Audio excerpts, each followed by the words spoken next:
ఇక young rebel star Prabhas నటించిన block buster చిత్రం బాహుబలి మళ్లీ ప్రేక్షకుల ముందుకు రానుంది. సెకండ్ షోగా ఆర్టీసీ క్రాస్ రోడ్ లోని సుదర్శన్ థియేటర్లో రిలీజ్ అవుతుంది. దీంతో ప్రభాస్ అభిమానుల్లో ఆనందం నెలకొంది. All India Prabhas fans association అధ్యక్షుడు ఏబీ గోవిందరావు ఆధ్వర్యంలో అభిమానులు భారీ ఏర్పాట్లు చేశారు.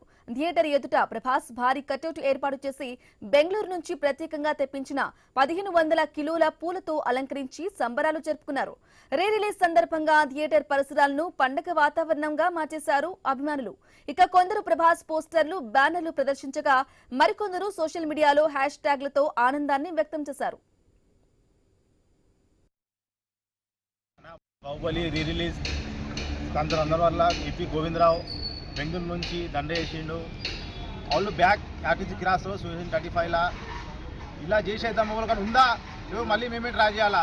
రాజా సాబ్, జై రాజా సాబ్. ఫస్ట్ ఆఫ్ ఆల్ రాజమౌళి గారికి థ్యాంక్స్. ఆ తర్వాత ఏబీ గోవిందరావు అన్న గారికి స్పెషల్లీ థ్యాంక్స్.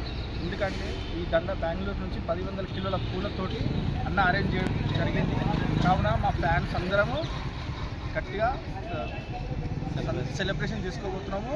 మళ్ళీ ఆర్టీసీ క్రాస్లో చాలా రోజుల తర్వాత ఇలాంటి దండ వేయడం, చాలా రోజులు ఇదే ఫస్ట్ టైము. మళ్ళీ వీఆర్ బ్యాక్.